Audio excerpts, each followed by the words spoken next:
Alors nous sommes le dimanche 12 juillet 2015, nous sommes à Bandol dans le Var. J'ai quelqu'un à côté de moi, je vais lui demander de se présenter. Bonjour. Oui, bonjour. Je suis Jacques Méheux, plutôt l'amiral Jacques Méheux. Je suis le délégué pour le Var pour la SNSM depuis 21 ans. Je viens de quitter mes fonctions il y a quelques mois, mais je reste tout à fait dans l'ambiance. Voilà à peu près comment on peut me définir. Alors nous sommes venus à l'invitation de Jean-Luc Cercio. Qu'est-ce qui se passait aujourd'hui? Alors Jean-Luc Cercio d'abord est le président de la station SNSM, les sauveteurs en mer, de Bandol, qui est très connu parce que voilà une vingtaine d'années qu'il est président. Alors qu'est-ce qui se passe aujourd'hui? Alors c'est très clair, 12 juillet, premier dimanche, autour du 12 juillet tous les ans, et on fait de la Saint-Elme. La Saint-Elme qui est le patron des navigateurs. Donc ici c'est particulièrement fêté puisque la vedette en particulier, la vedette SNSM de Bandol s'appelle Saint-Elme. C'est ce qu'on a vu. Et donc c'était la Saint-Elme. Alors il y avait bien évidemment la procession qui est partie du local, de SNSM. On a fait un petit tour en mer. Il y a eu la messe d'abord. Oh, écoutez, après la messe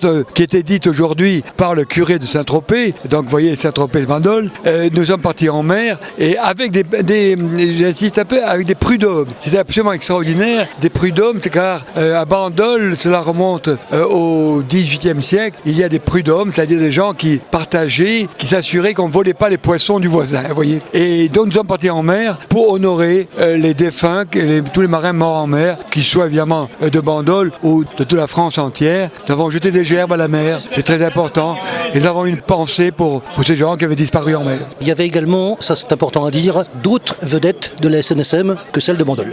Absolument. Nous avions autour de nous une vedette de la Ciotat, une vedette de Saint-Mandrier-la-Seine, une vedette de Hyères, la vedette de Bandol. C'est tout à fait remarquable. C'était finalement la fusion des gens des sauveteurs en mer. Alors, lorsqu'il y a des manifestations, et là on l'a vu, que les gens de la SNSM d'ailleurs viennent ici à Bandol, vous qui avez l'habitude de faire ce genre de manifestation, ça se passe de la même manière lorsque ça se passe ailleurs? Oh oui et non, parce que évidemment chaque station a son style. Il est bien sûr que à Bandol on n'est pas comme à Saint-Tropez, on est à Saint-Tropez on n'est pas comme à Cavalère, mais l'esprit SNSM c'est que on est sauveteur en mer avant tout, et qu'on soit à Bandol, à la Ciotat ou ailleurs en Bretagne, on a l'esprit SNSM, l'esprit sauveteur en mer. Alors justement, à Bandol, ça se passe comment? Alors à Bandol, l'intérêt de Bandol c'est que c'est sûr qu'il y a des stations qui sont plus présentes que d'autres du fait de l'histoire, du fait des hommes aussi. Actuellement on a un président à Bandol qui est très actif, et bien avec une équipe derrière qui est aussi très active, et donc on a une station là performante, très présente et que la population connaît bien.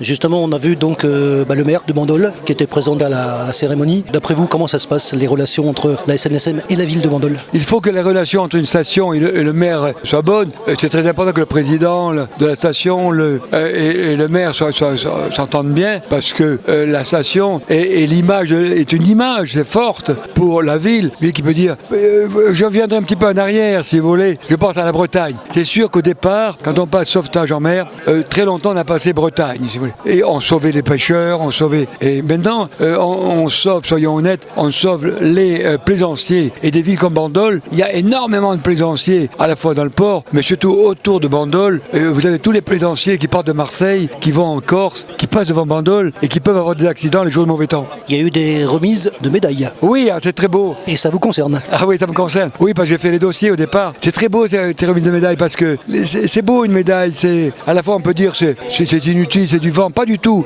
La médaille marque celui qui a fait un peu plus que les autres, celui qui a été plus présent, plus longtemps, ou qui a fait un exploit. Et c'est pour lui-même quelque chose de fort. Et pour sa famille aussi, ces familles qui sont impliquées bien sûr dans le sauvetage en mer. Et bien pour la famille, c'est aussi une récompense, une marque de confiance, une marque de reconnaissance. Je l'ai évoqué tout à l'heure, puisque vous le savez, lorsque je suis arrivé, j'ai interviewé Jean-Luc Cercio, mais moi j'aimerais avoir votre regard sur les activités de la station de Bandol au niveau des sauvetages. Il m'a dit des choses tout à l'heure, j'aimerais votre point de vue sur les différents sauvetages qui ont lieu déjà depuis 2015 à la station de Bandol.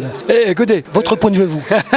il y a déjà les sorties. Les sorties, c'est des chiffres, 100 sorties par heure en gros par an, donc 40 de sauvetage, de vrai sauvetage. Depuis le début de l'année, donc des sorties, de l'alerte surtout. C'est ça qui est important. C'est un peu comme les pompiers, je pense à cet été dans le Var, où des centaines de pompiers sont mobilisés alors qu'il n'y a pas de feu. Il n'y a pas de feu, peut-être il n'y aura pas de feu. Mais il faut être prêt, et c'est ça les sauveteurs en mer, il faut être prêt. Si brusquement à 2h du matin on vous appelle, il faut pouvoir appareiller. Et ça, la station de Bandol le fait très bien, aucun manquement. Vraiment, aussi loin que je regarde, et j'ai 20 ans d'expérience, je n'ai jamais vu un refus d'appareillage, soit pour une cause mécanique, soit pour une cause humaine. J'ai retenu 2 chiffres, 15 minutes 365 jours par an. Exactement. Essayez d'imaginer ce que c'est d'être capable, au milieu de la nuit, en plein hiver, la nuit de Noël, en 15 minutes, pouvoir rallier le bateau, changer de tenue, démarrer les moteurs, faire chauffer les moteurs et appareiller. Vous savez, c'est un exploit qu'on ne fait que parce qu'il y a le cœur est derrière. Il faut avoir du cœur pour faire ça. Vous le savez, on termine là-dessus, on en a parlé ce matin d'ailleurs, l'image de marque que dispose la SNSM auprès de son public. Comment vous voyez ça? Oui, si vous voulez, c'est clair. Quand vous êtes en Bretagne et que vous êtes avec un petit garçon de 12 ans et il voit sortir un bateau orange et bleu, il tient la SNSM part en sauvetage. Et quand vous dites ça, que vous êtes à Sanary, le petit garçon voit un bateau, il dit tiens, il y a un bateau qui sort. Donc la culture n'est pas la même.